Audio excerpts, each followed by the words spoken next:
Hey, this is Angie here at Abundant Acres Homestead, and I am getting out to the garden before it gets too ridiculously hot because I've got turnips that I want to get harvested. Look at my cute little harvest basket my brother made. Isn't that awesome? So this here up to there is the turnips. I would say this is probably about a 2.5 by 3.5 maybe area. Let's see how many turnips we get. Hey ladies, I'm trying to film over here, all right? Come. People talk about gardening being expensive. Gardening doesn't have to be expensive. Certain times of the year, our Dollar Tree would carry seed packets and they were 4 for $1.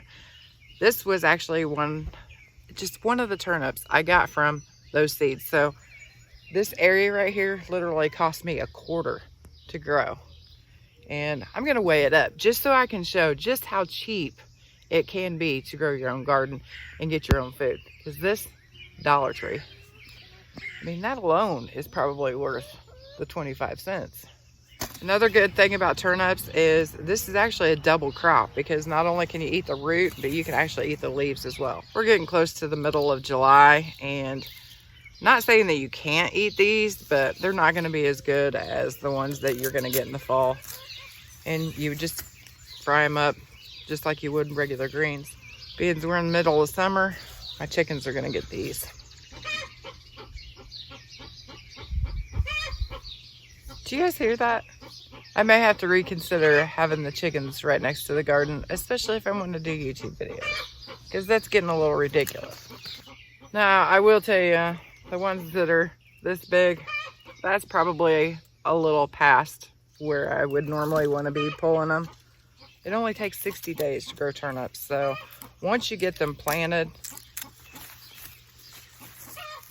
you grow them from seed, put them in the ground. It's better if you thin them out. I am probably one of the worst gardeners about thinning, so I'm not going to preach to anybody about thinning. Here are two that normally they would have said to thin because you want them a good 6 inches apart when you plant the seeds. I plant about 4 inches apart and they just grow together.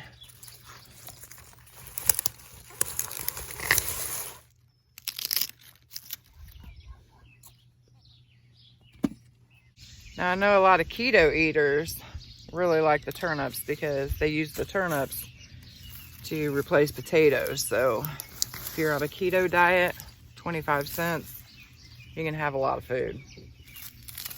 Turnips used to be grown quite a bit back in the day just because they are so easy to grow and you get a lot of food from them. I think it's been so long since they were a staple in our diet that a lot of people just forgot what turnips even are. So another great thing about the turnip is the fact that it does grow so fast. That means as soon as I can harvest these, I can turn around and reseed it and I can get another one going. So if it's only taken 60 days, imagine how many turnips I can get, even in the state of Indiana where we have a shorter growing season than those down south. I could easily get 4, maybe 5 harvests and just keep replanting and replanting. As where, like the potatoes I got behind me, they take a little bit longer. And at best, which I'm actually needing to pull some of those out. At best with potatoes here in Indiana, I'm gonna get 2 harvests. So if you're looking to bulk your pantry up and only have a smaller space to do it, you don't have the space to grow all of the potatoes, and you're only gonna get, at best, like I said, 2 harvests of potatoes. You can get multiple harvests of turnips because they only take 60 days to grow. You can see I only harvested about half of them. There's still some smaller ones in there that I'm just gonna go ahead and let grow. I could actually harvest those now because they're just smaller. They'll eat perfectly well. Preserved just as good. But I'm gonna go ahead and let those grow for a little bit. I'm gonna get these greens and get them all fed to the chickens.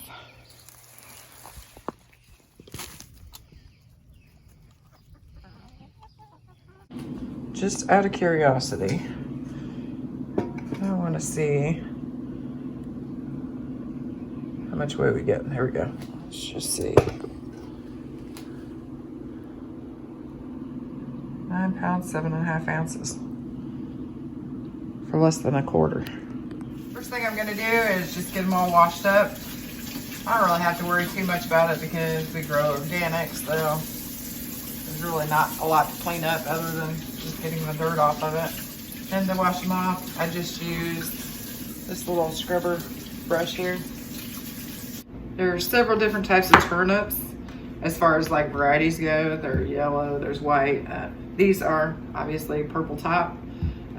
These are actually super easy to get your hands on. Like I said, I got these at the Dollar Tree, so you can get purple tops just about anywhere.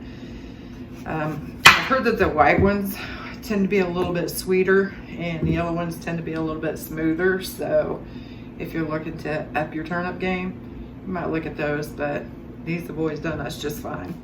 Turnips are actually pretty good for you. Ooh, this one's tougher.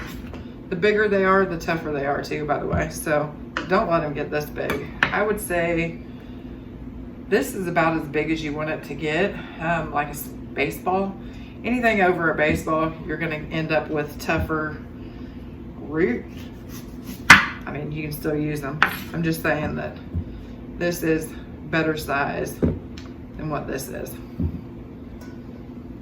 But as far as turnips go, they actually have a lot of vitamins for you. But the main thing that they're really good for and known for is their high fiber content. I mean, they're basically just fiber and water. So if you need to add more fiber to your diet, turnips would be the way to go. I'm not gonna go into all the healing properties and stuff like that. You guys can Google that.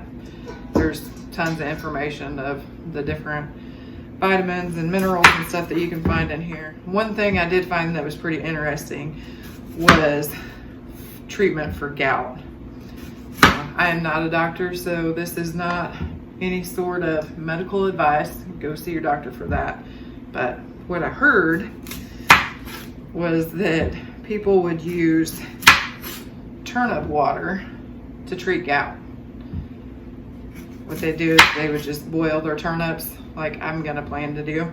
They would actually boil theirs all the way down, and then they would pull the turnips out, use the turnips for the food, but they would use the water and they would soak their feet in the turnip water. Supposedly it helps with gout. You know, turnip isn't necessarily a mainstay in most of our diets now, but there was a time where turnips were a pretty big deal. There was the unpopular public figure in Roman times. Turnip was the vegetable of choice to chuck at them. Which, I mean, it makes sense because these little suckers are like little baseballs, so you get a good wind up. You're gonna clock somebody with these. See this slight ring right here? This is gonna be quite a bit tougher than what this is in here. If you were super concerned about it, what you could do is instead of using this peeler, you could just cut it off with a knife.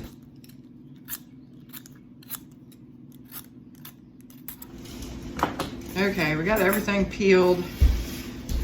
These aren't going to go out to the chickens. A lot of times that we like to feed stuff to the chickens, but chickens don't seem to like root crops, so these will actually just go into the compost. And what we're gonna be doing is I'm just going to be cutting them in chunks about that thick. And then my lovely assistant here, Boo, is gonna be using this doodad, this little alligator thing. And I am using the bigger square. Look how tall. And this is going to be for dinner.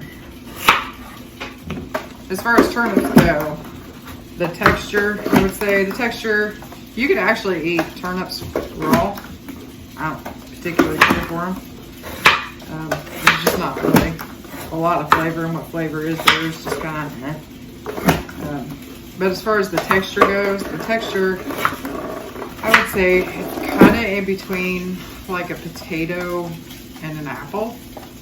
Not flavor, just texture. It's kind of in between a potato and an apple. The great thing about turnips is they pretty much take on the flavor of whatever you're cooking them with. So if you're thinking beef stew, these would be awesome because it would absorb all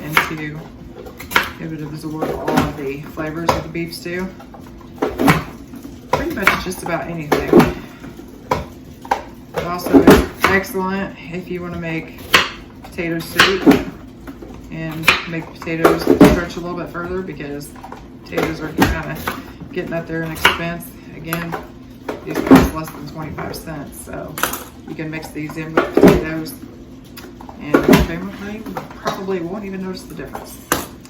Okay, we're gonna finish these up and then I'll show you what we do next.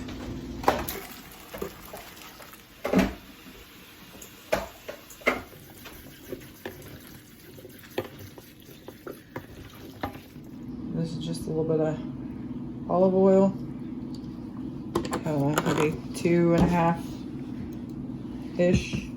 This is just some minced garlic. Good chunk in there. Onions in. And then I'm just using this seasoning, but you can actually use any seasoning, any of your favorite seasoning. I'm actually gonna flip it this way. Just be generous with the seasoning. And then just get it all mixed up. Okay, this is what we always called hobo potatoes. We're actually gonna be putting these on the grill, but you could even put them in the oven. And like I said, you can use any seasoning that you want. Whatever your family's favorite seasoning is, just throw it on there. Taco seasoning, we've used it all. And this isn't necessary, but butter makes everything better, right? Mm-hmm. And hobo potatoes, you can legit put anything in it. You can put chicken. Peppers are really good in it. Bacon.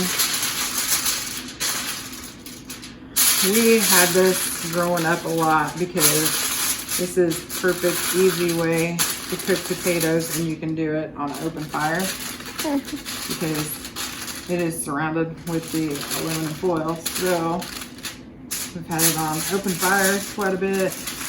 Tonight we're gonna go out and we're gonna put it on the grill right next to our steaks. A bunch of different ways you can do this, a bunch of different ways you can prepare it.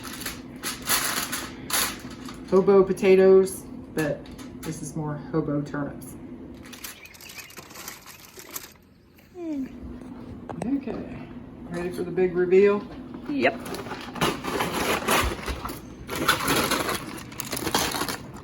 Oh, smoke. Let's see.